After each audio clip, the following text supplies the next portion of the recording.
Hello friends, ये मेरा Hindi channel का पहला वीडियो और पहला वीडियो सीरीज है जहां पे मैं आपको सिखाने वाला हूं एक बैकएंड एप्लीकेशन बनाना यूजिंग इनर्शिया जेएस।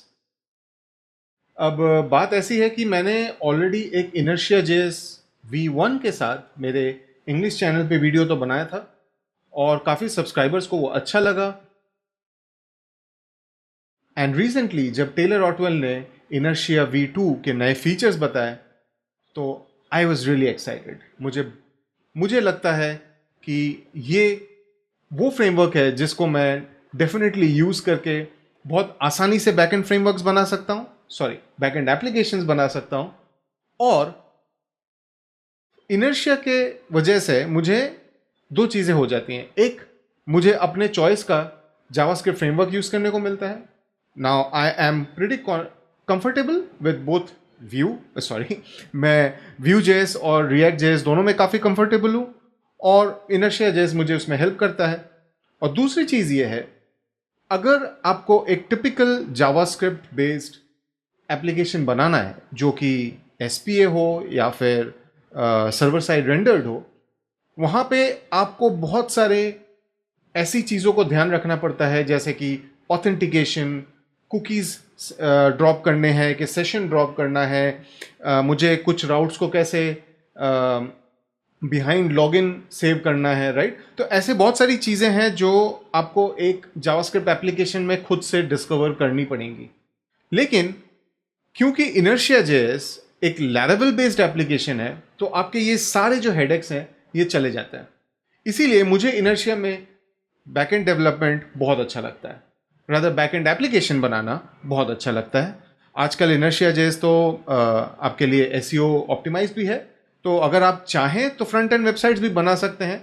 लेकिन इस सीरीज में हम एक बेसिक बैकएंड एप्लीकेशन बनाएंगे जहां पे हम सारी वो चीज़ें देखेंगे जो एक टिपिकल बैकएंड एप्लीकेशन को लगता है, जैसे कि द एम्बेसी पैटर्न, आप राउट्स कैसे मैनेज करते हैं, आप उनका ऑथेंटिकेशन कैसे मैनेज करते हैं। और हम इसके साथ साथ देखेंगे इनर्शिया जेएस के कुछ ऐसे फीचर्स जो एक बहुत ही बढ़िया यूजर एक्सपीरियंस के लिए ज़रूरत है। तो let's not waste time and let's get started. दोस्तों, इनर्शिया जेएस यूज करने के पहले मैं चाहूँगा कि हम पहले ये तो समझ लें कि इनर्शिया जेएस यूज क्यों करना है, इसका एडवांटेज क्या है। क्योंकि टेक्नोलॉजीज तो बहुत हैं, लेकिन सवाल यही है कि अगर मुझे एक टेक्नोलॉजी यूज़ करना है तो उसके पीछे का रीज़न क्या है।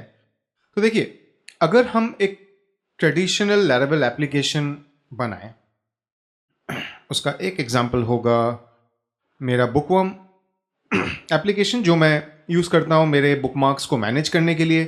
जो भी ब्लॉग्स में पढ़ता हूँ मैं उनको यहाँ पे ऐड करके रख देता हूँ। अब ये एक टिपिकल लैरावेल एप्लीकेशन है। तो अगर मैं इंस्पेक्ट एलिमेंट करूं राइट क्लिक करके, नेटवर्क टैब में जाऊं, अब अगर मैं पेज को रिफ्रेश करता हूं तो आप देखेंगे कि काफ़ी सारे फाइल्स यहाँ पे आए। मुझे इसको बड़ा करना है थोड़ा सा। कितने, अराउंड 17 रिक्वेस्ट्स किए गए। कुछ फाइल्स फ्रॉम डिस्क हैं, इसका मतलब ये हुआ कि ब्राउज़र को समझा कि ये फाइल्स में कोई चेंजेस नहीं है तो उसने एक HTTP रिक्वेस्ट नहीं किया, बट उसको लोकल कैश जो डिस्क है वहां से उठा लिया। बाकी सारी चीजें हमने फेच किए, ठीक है। अब जब मैं दूसरे पेज पे जाऊंगा, मैं इसको क्लियर करता हूं, माई लिस्ट के पेज में जाता हूं। अब देखिए वापस से 17 रिक्वेस्ट्स किए गए। ठीक है, बहुत सारी फाइल्स मेमोरी से आ रही हैं, लेकिन फिर भी ब्राउजर को काफी सारी चीजें करनी पड़ रही हैं और यहां पे थोड़ा तो टाइम जाने ही वाला है। क्या होगा अगर हमारा एप्लीकेशन इतना समझदार हो कि वो ये फिगर आउट कर पाए कि कौन सी चीजें हैं जो चेंज नहीं हुई हैं और उनको वो वापस से लोड ही ना करे, ब्राउजर को रिक्वेस्ट ही ना भेजे, राइट। वहां पे हम बहुत सारा टाइम बचा सकते हैं और यही चीज इनर्शिया जेएस का मेजर एडवांटेज है। अगर मैं अब फायरफॉक्स में जाऊं, नेटवर्क टैब को वापस से हम सामने लाते हैं, ऑल सिलेक्टेड है। अब मैं इसको रिलोड करता हूं तो देखिए, सबसे पहले तो ये डॉक्यूमेंट आया, ठीक है, और टोटल 10 रिक्वेस्ट हैं, जिसमें से कुछ जावास्क्रिप्ट्स हैं, ये सारे गूगल एनालिटिक्स हैं, इसको हम इग्नोर कर सकते हैं, लेकिन ये आया। अब अगर हम इस पर क्लिक करेंगे तो हम देखेंगे ये जो रिस्पॉन्स है ये प्रॉपर HTML रिस्पॉन्स है, ठीक है। अब मैं किसी भी एक पेज पे क्लिक करता हूं, हु इज इट फॉर, इसके पहले मैं इसे क्लियर करता हूं, हु इज इट फॉर पे क्लिक करता हूं, एंड आप देखें कि 10 के जगह पे सिर्फ 3 रिक्वेस्ट है, जिसमें से 2 तो गूगल एनालिटिक्स एंड ये कार्बन JS है जो कि एड्स के लिए है, ठीक है, हम इसको साइड में रखते हैं। बाकी वेबसाइट्स के लिए सिर्फ एक ही रिक्वेस्ट गया और वो था हु इज इट फॉर। इसमें क्या आया? इसमें एक JSON आया, बढ़िया है। इसका मतलब ये हुआ कि इस बाकी के पूरे पेज के लिए कोई भी एसेट, कोई भी डेटा लोड नहीं किया गया, करेक्ट। बाकी की सारी चीजें ऑलरेडी लोडेड थी, जिसके वजह से अगर आप देखेंगे आपको एक वेरी क्विक रिस्पॉन्स वाला फील मिलता है, almost like a typical SPA। लेकिन इसके लिए आपको सारे वो SPA के जो हेडेक्स हैं, एक्स्ट्रा मेहनत है, वो करने की जरूरत नहीं पड़ती है। तो ये हमें समझना जरूरी है कि इनर्शिया JS का ये स्ट्रांग पॉइंट है। अगर ये एक ऐसी चीज है जो आपको चाहिए, अगर आप बैकएंड पे फोकस करना चाहते हैं या फिर आप बेसिक एप्लीकेशन बनाने में फोकस करना चाहते हैं और आपको पता है कि SPA की जरूरत नहीं है या फिर एक सेपरेट एप्लीकेशन की जरूरत नहीं है, तो आप ये राउट ले सकते हैं। आपको सिर्फ APIs बनाने की जरूरत नहीं है, आप लैरावेल के इकोसिस्टम के अंदर ही रहेंगे और आपके जावास्क्रिप्ट को यूज करके आप फ्रंट एंड डेवलप कर सकते हैं। तो अब हमें यह समझ में आ गया कि इनर्शिया JS हम क्यों यूज कर रहे हैं, इसका एडवांटेज क्या है। तो यह सही टाइम है कि हम इसको इंस्टॉल भी कर लें। तो चलिए डॉक्यूमेंटेशन के साथ ही शुरू करते हैं, बिकॉज जब आप डेवलपमेंट में चले जाएंगे तो आपको डॉक्यूमेंटेशन रेफर करना ही पड़ेगा।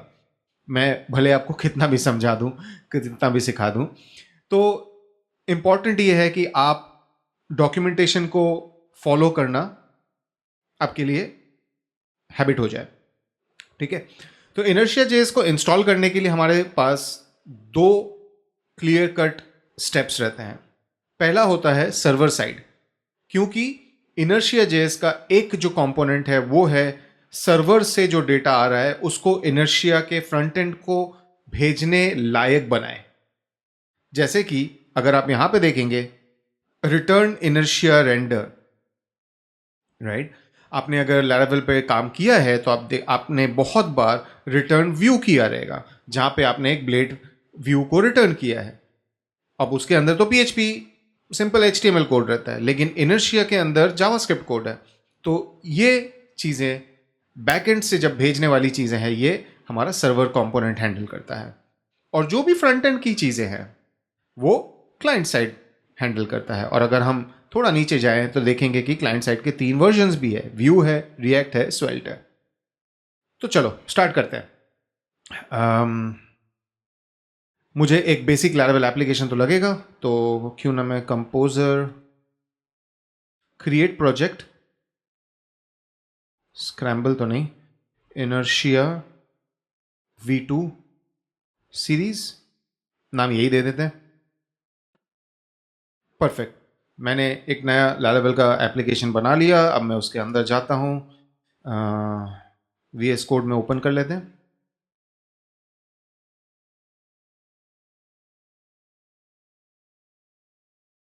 सब करो बंद, एंड व्हाट नेक्स्ट। किसी भी प्रोजेक्ट को स्टार्ट करने के पहले मेरे लिए ये इंपॉर्टेंट है कि मैं उसको वर्जन कंट्रोल में डाल दूं। तो गिट इनिशियलाइज कर लेता हूं मैं। और इसका और एक रीज़न ये है कि मैं सारे ये जो वीडियोस हैं जो मैं हिंदी में रिकॉर्ड कर रहा हूं, मैं वो इंग्लिश में भी करने वाला हूं। तो मेरे लिए इंपॉर्टेंट है कि मैं उस वीडियो के लिए वापस से वो सेम कोड बेस तक चला जाऊं। तो गिट ऐड, गिट कमिट, ठीक है। पुश मैं बाद में कर लूंगा, कोई जल्दी नहीं है। हाँ, मुझे लोकली भी गिट मिल गया तो कोई प्रॉब्लम नहीं है, मैं बैक इन टाइम जा सकता हूँ। ओके, अब अगर मुझे इसको रन करना है तो यहाँ से मैं कॉपी कर पाऊँगा। बढ़िया, मेरा लैरावेल का एप्लीकेशन चल रहा है, ये तो चलना ही चाहिए था। मेरे लोकल एनवायरनमेंट में हर्ड है, जिसके वजह से मुझे nginx और fpm वगैरह मिल जाते हैं, और मैं डीबीइंग यूज़ कर रहा हूँ, जो कि मुझे MySQL भी देगा, ठीक है। बट अभी तक हम स्टार्ट नहीं करने वाले, बिकॉज हमने अभी तक सिर्फ लैरावेल इंप्लीमेंट किया है। इनर्शिया के लिए जो हमें पहली डिपेंडेंसी इंस्टॉल करनी पड़ेगी वो है inertia js/inertia laravel 2.x dev। जी हाँ, 27 अक्टूबर को मैं ये वीडियो रिकॉर्ड कर रहा हूँ और अभी तक इसका फाइनल वर्जन नहीं निकला है, इट्स अ डेव वर्जन। लेकिन टेलर ने भी और जॉनथन ने भी कहा है कि ये काफ़ी हद तक स्टेबल है, तो हम इसको एटलीस्ट लर्निंग पर्पस के लिए तो यूज़ कर ही सकते हैं।